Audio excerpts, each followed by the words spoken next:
Hi, I'm Mike Cohn, and welcome to our continuing podcast series here at TAPinto Westfield. Today, we're pleased to have as our guest the head of the Westfield Recreation Department, Bruce Kaufmann. Bruce, welcome to the show. Thanks, Mike. I'm glad that I have an opportunity to talk with you. Oh, thank you. Yes, we're glad we're here. So a lot is going on in the Westfield Department of Recreation, especially with the parks this summer. Do you have any thing you'd like to begin with? Well, certainly most people know about our municipal pool. We cut off registration at 9,700 people.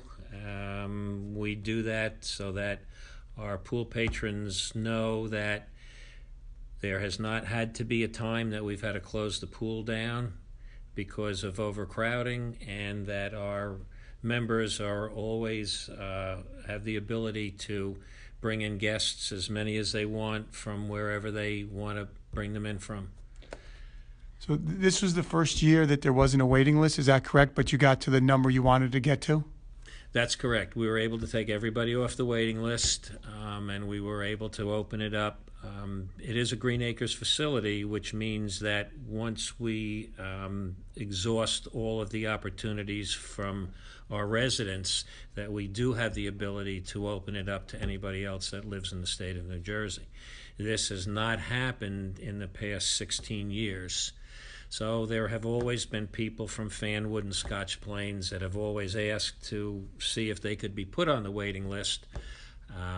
And we have done that, and this is the first year, as I mentioned, in 16 years that we've been able to open it up to allow some of our neighbors in our neighboring towns to be able to become members of our pool. How many approximately non-Westfield residents are members, steady members of the pool this year? We probably have about 7 to 8% of our membership are non-residents. Understand that once you become a member of our pool, you have the ability to re-register every year. Now, we've had several families that were originally members when they lived in Westfield, and for one reason or another have moved to Scotch Plains, have moved to Fanwood, or have to move to other communities, but they still have the ability to retain their membership. Well, I've seen a lot of pools in the area, and the Westfield Memorial Pool is very well kept up, and the water is always very clear and clean, and as a person who swims there every day, I'm very pleased with the pool myself. Well, I'm glad to hear that. We do have quite a few standards that we must maintain.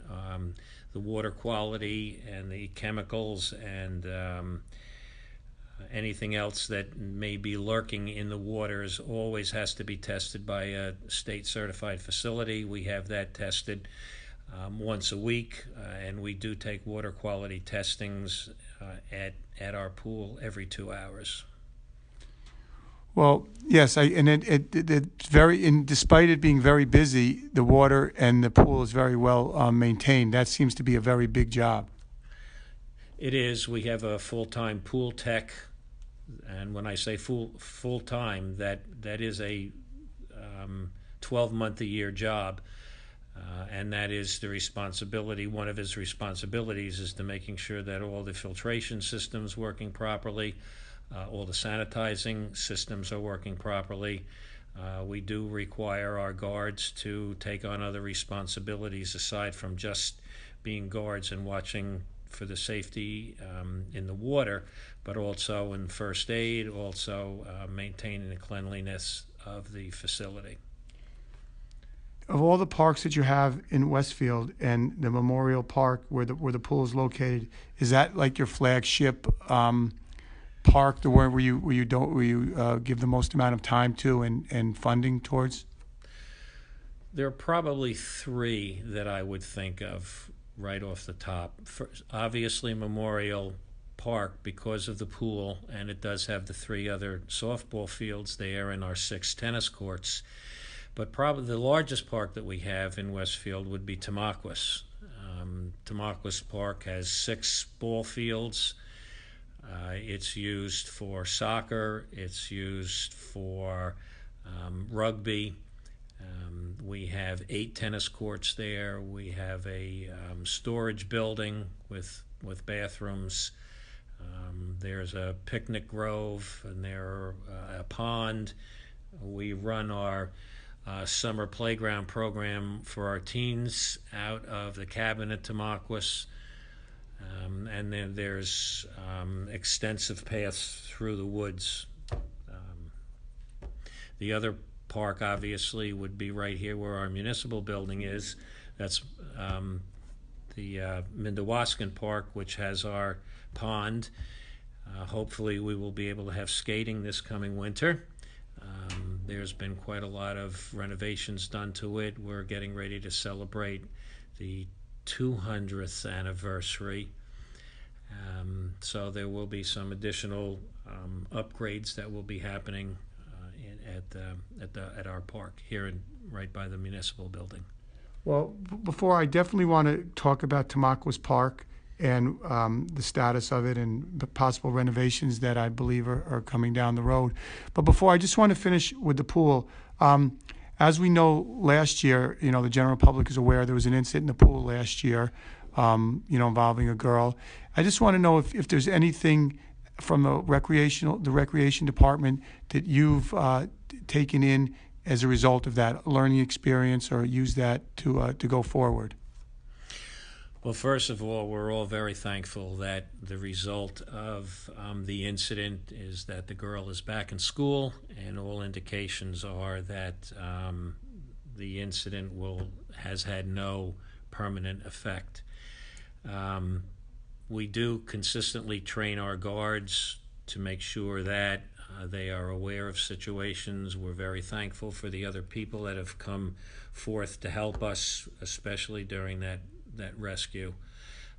And hopefully one of the things that those that were at the pool or have heard about the incident would understand is that parents need to take a little more responsibility for overseeing and watching their children, not only in the facility, in the open area, but especially when they're in the water.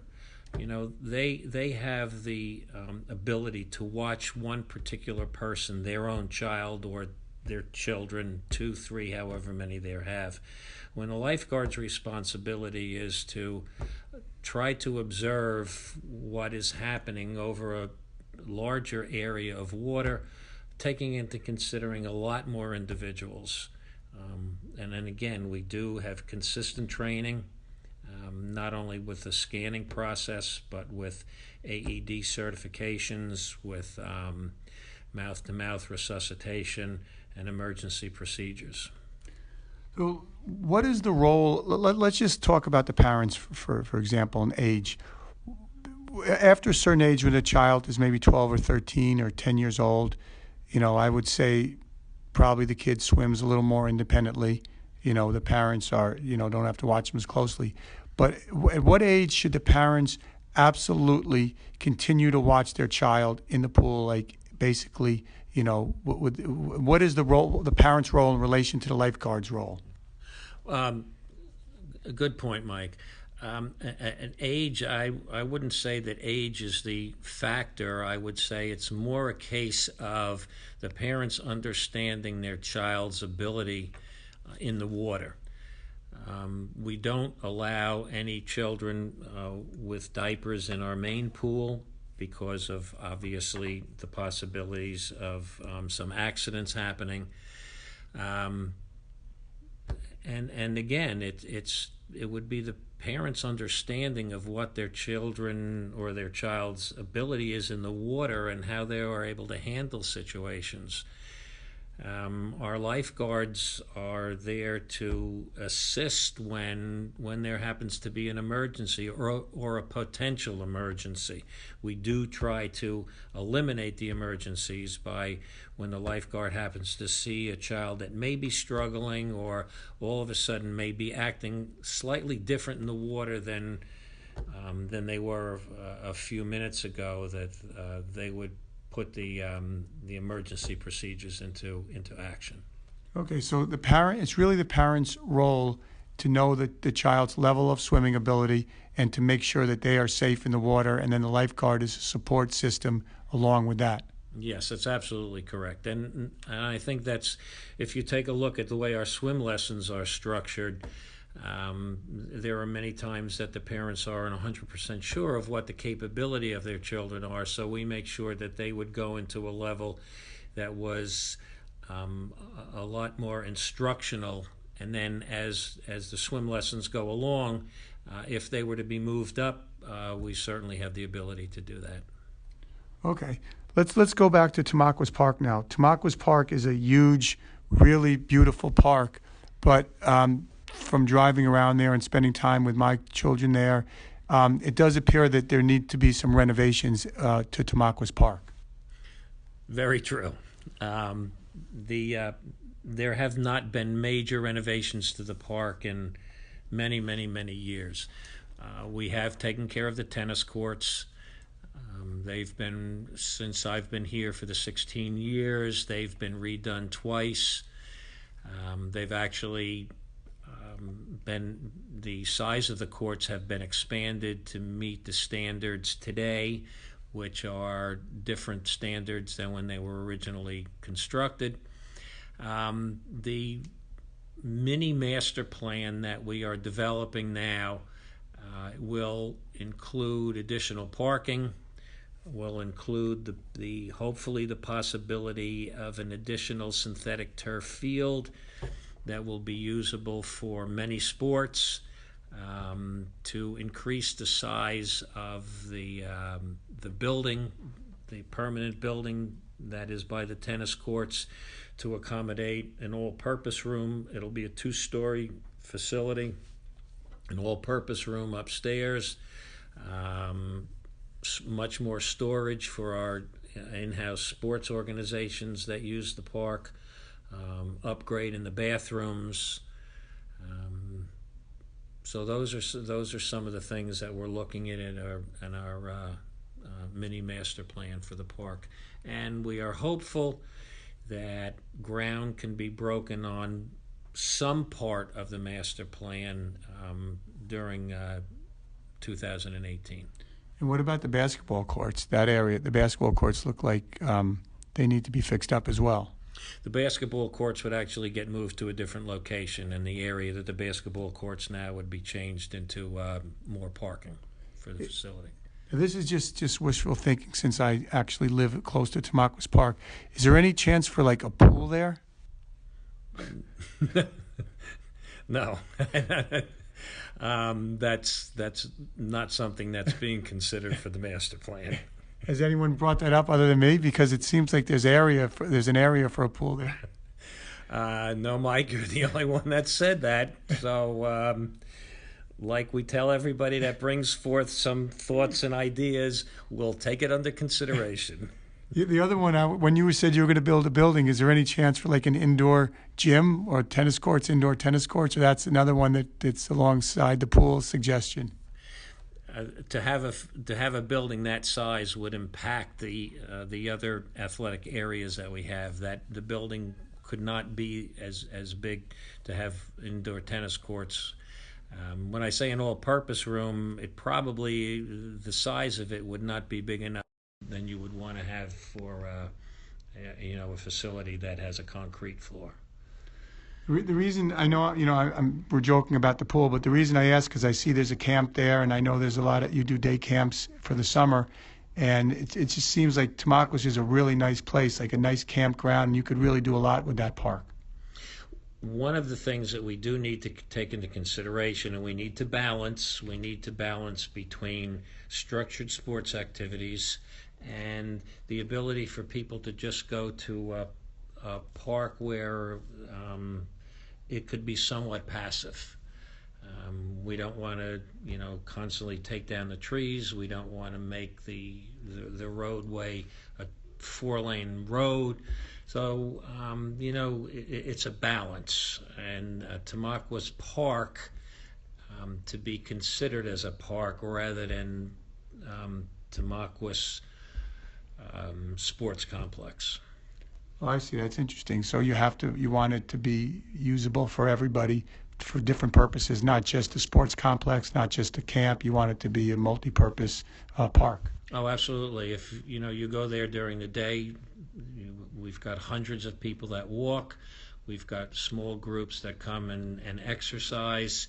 We've got people that ride their bicycles around there. We've got people that participate in the picnics in the picnic grove. We have others that just walk through the paths that are in the wooded area.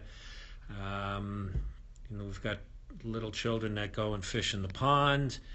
There's a multitude of activities that go on, and we want to make sure that we still allow all those different recreational facilities, activities to be able to continue there.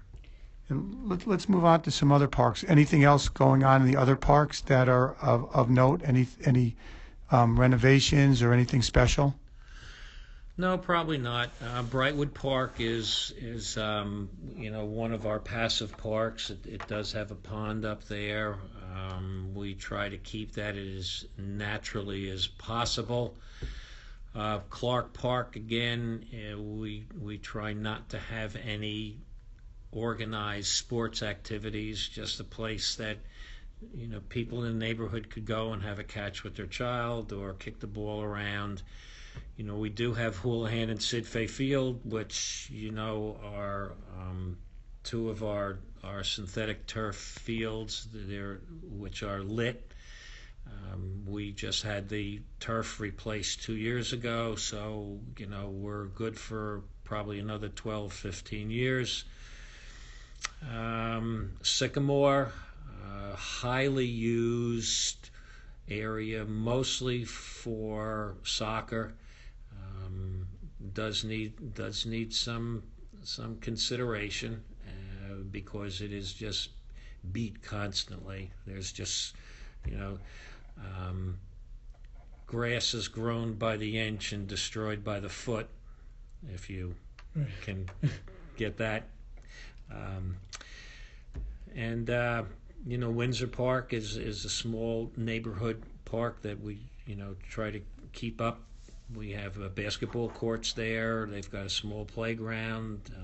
Just a place that the residents in that area can go to if they want to have a picnic. And Westfield is a very big soccer and lacrosse, and becoming a bigger lacrosse town. Are there any parks that can support that more, like the grass is kept up better, or is there any way you're working along with the development of those two sports? Yes, that's why we're taking a look at.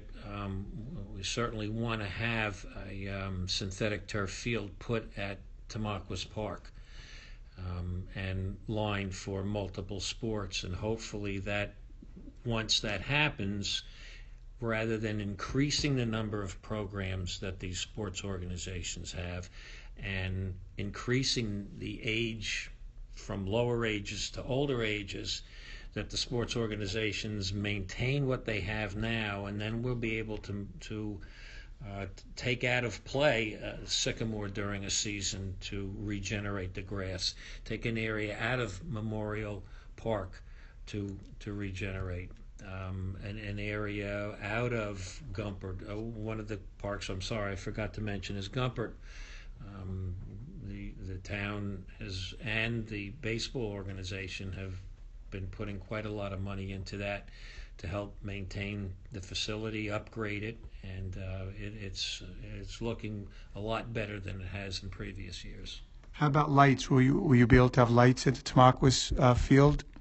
Yes, we would like the synthetic turf field. We have lights there now for our 8 tennis courts, and the topography of where the synthetic turf field would be.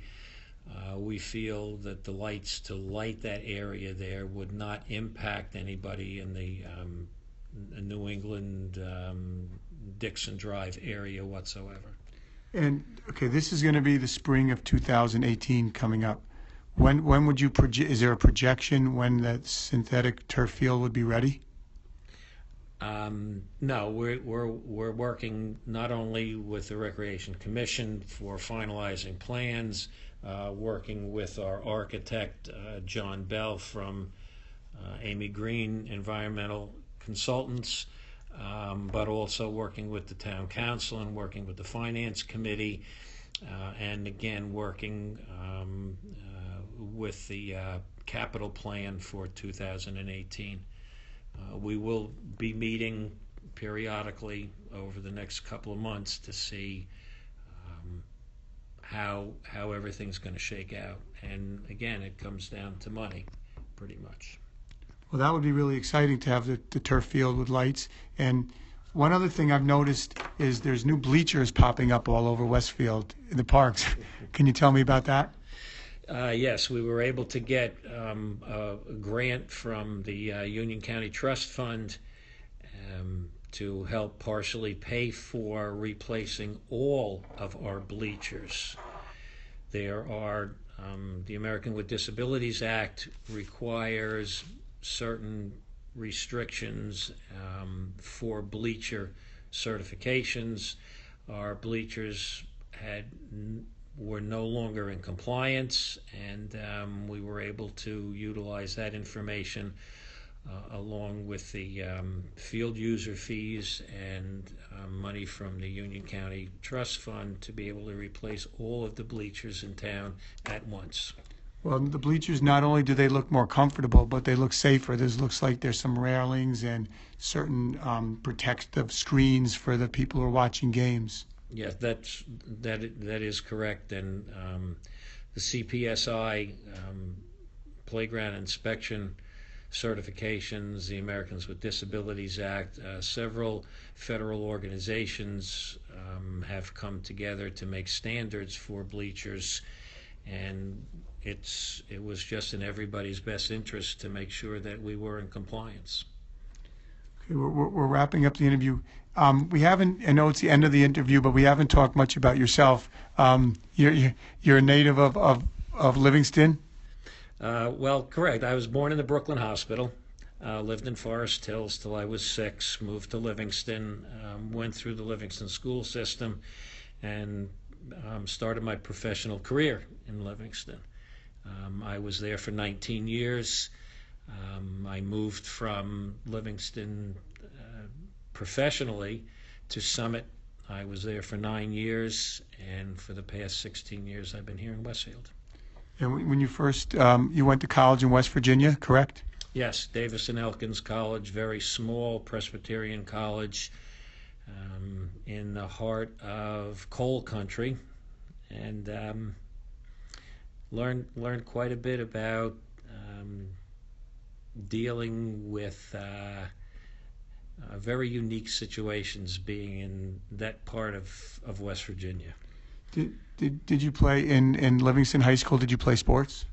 Yes, I did. I ran track and cross country, ice hockey, played baseball in middle school, and soccer in middle school.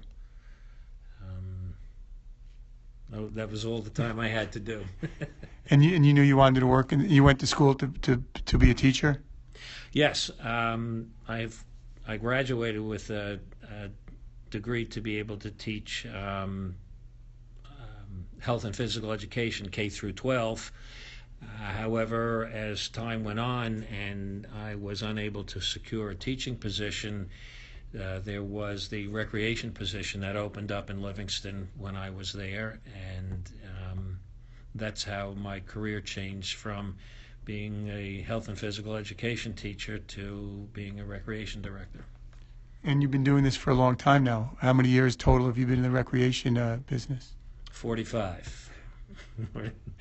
And so in Westfield, you've been here how many years? You said I've been here 16 years. 16 years? Yes. And when you were at Summit, were you the head of the recreation department there as well? I came in as assistant director in preparation of the director planning his retirement, and then when he retired, I was elevated to director in Summit, yes. And what made you want to move to Westfield and run the recreation department here?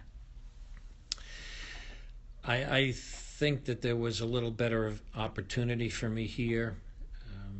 The programs are a little more extensive. My background in park maintenance, ball field maintenance, and dealing with aquatics.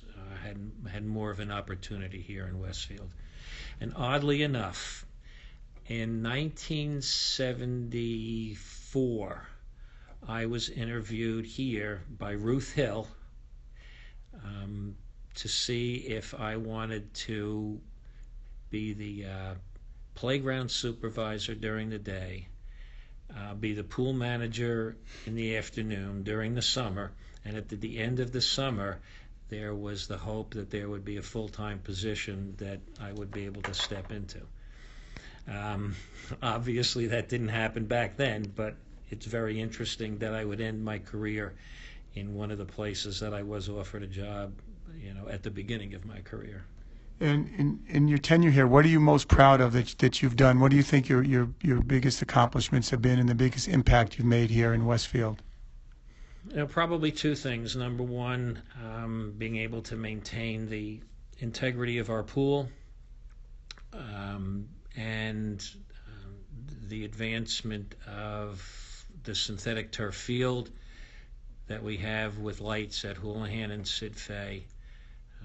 And one of the other things that I was able to do is responsible for scheduling all the fields in town, aside from Kaler Stadium. That's up to the Board of Education. But previously, if you wanted to utilize a Board of Education field, you'd have to go to the Board of Ed. If you wanted to use a field from the town, you come to the Recreation Department. I think most people would agree that if you want to use a field, you really don't care who owns it. Right. There should be just one central location, and the Board of Education in the town has agreed that that was a wise thing to do.